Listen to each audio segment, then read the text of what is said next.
Since the end of the Cold War, people have clung to the hope that the threat of a massive nuclear war had passed. Now, with countries in conflict and huge stockpiles of nuclear weapons on Earth, scientists are sounding the alarm again. Fresh studies show precisely how nuclear war would not just affect the areas attacked, but could blanket the entire planet in soot and smoke, leading to a new ice age and threatening the very survival of our species. This is Unveiled, and today we're answering the extraordinary question, what would really happen during a nuclear war? Do you need the big questions answered? Are you constantly curious? Then why not subscribe to Unveiled for more clips like this one, and ring the bell for more thought-provoking content. It's no secret that multiple countries maintain hordes of active nuclear weapons, including the United States, the United Kingdom, Russia, and China. Russia, for example, currently has at least 4,000 active nuclear warheads, which is enough to cause 100 times more explosive destruction than that seen in World War II. In February 2022, Russian troops invaded Ukraine. And what especially worries leaders in other parts of the world is that Russia's nuclear policy has been extremely unpredictable in recent times. Therefore, the decision of whether to implement that first nuclear attack, to begin a third and possibly final war, suddenly rests with one person who could determine whether literally billions of people live or die. If this seems incredible, bear in mind that Putin isn't the only person in the world with such power. One command from the President of the United States, for instance, could initiate an equal amount of destruction. Current President Joe Biden hasn't expressed any intention to do this, but there's no guarantee that he or another future president or the leader of another nuclear country would never make such a decision. There have already been several instances in history where, due to an accident or faulty equipment or even to a misunderstanding, a nuclear attack was just barely averted in time. And so the threat of nuclear war won't vanish at the end of the Russia-Ukraine war, even if Putin doesn't use nuclear weapons within that particular conflict. It will simply have been deterred. So the questions surrounding it are, unfortunately, always relevant. Because what is the threat specifically? How much damage would a nuclear war truly cause? While it's impossible to know for certain, thanks to various studies and quantifications, we can predict what's most likely to happen. First would be the bombing. We know to some extent what that is like, because it happened twice in Japan in 1945. The United States became the first and so far only country to employ nuclear weapons against another when they dropped an atomic bomb on Hiroshima and then Nagasaki. Of course, the weapons are far more advanced and numerous now, but their immediate effects would be similar. A white-hot flash of radiation would incinerate thousands of people in seconds. A shockwave would level buildings for miles around. And, depending on the circumstances, a massive firestorm would probably destroy what was left. In the following weeks, many more people would succumb to burns, injuries from flying debris, and radiation poisoning. Those apparently unharmed by the initial blast could be at higher risk of getting cancer for the rest of their lives. If they happened to be nearby and unprotected, and if a healthy person got sick or hurt after the attack, they would be more likely to die. With hospitals in ruins and doctors and nurses among the dead, there would be little medical care available. Even if rescuers from other places wanted to come and were willing to risk dangerous levels of radiation, they would face tremendous difficulties. Travel by air or sea would probably be impossible. The sun and stars would be blocked out by smoke. Plus, nuclear explosions produce high levels of electromagnetic pulse, which interferes with electronic and satellite-based communication. Both traditional and technological means of navigation, then, would be severely disrupted, leaving would-be aid workers not knowing where to go or having the means to get there. It would be a faster, more destructive, more deadly event than the world has ever seen, and all from a distance. Those initiating such an attack would not have to witness the results. They could simply press a few buttons and let it happen, but they would not remain unaffected for long.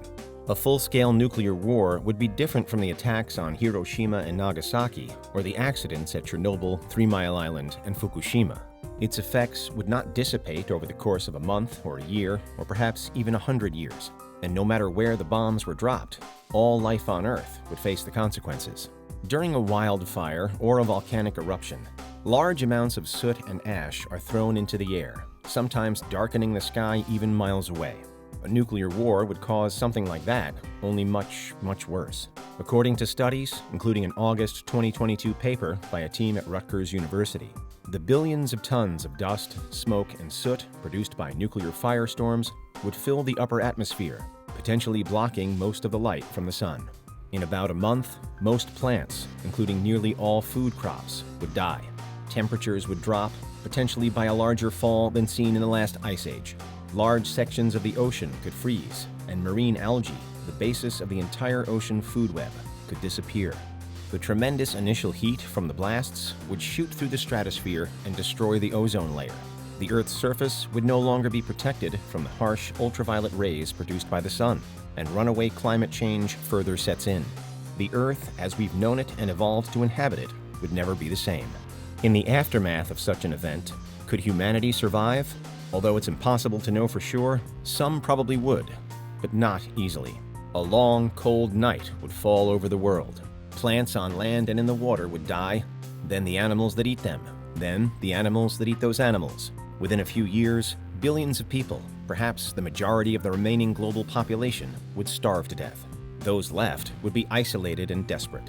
Depending on their location, they might have access to stored food and water, but it would likely not last as long as the nuclear winter. Survivors would have to find other sources of nourishment then. They'd depend largely on what few living creatures might be left in their vicinity, perhaps tough weeds or hardy insects. The lingering radiation, cold, and lack of sanitation would make everyone highly susceptible to infection, and without access to medical care, even mild infections could be deadly. Still, since there would be a smaller population competing for resources, and enforced isolation would prevent the spread of disease, small groups of people here and there might survive and even reproduce. After a decade or so, the Earth's climate might begin to recover, according to one multi-author 2019 study. But what would be left? Barren lands, empty seas, a handful of other life forms tough enough to make it through the nuclear winter with us, and that's it.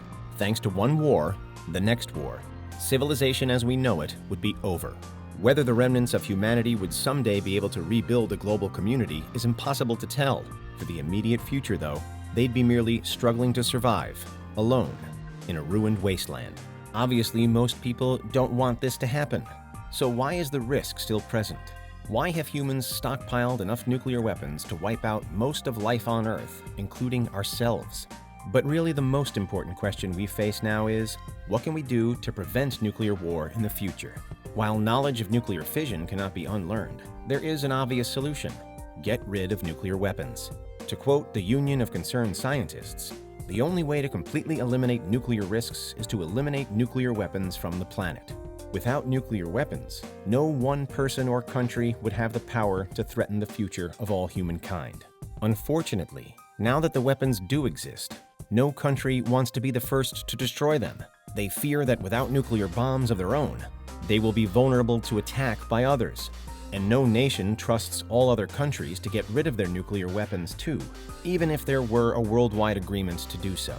The result is a perilous standoff, with everyone holding their breath and hoping that no one else will decide to start World War III. Do we really want to let the fate of our species rest on the decision of one person or one group of people? How long must we all live in fear of a blinding flash that would destroy in seconds what took centuries to build? And then the long, dark winter that would follow, slowly killing whoever was left. Should that always loom over us? These are further questions we must all consider, since we would all suffer the consequences. The consequences of what would really happen during a nuclear war. What do you think? Is there anything we missed? Let us know in the comments. Check out these other clips from Unveiled, and make sure you subscribe and ring the bell for our latest content.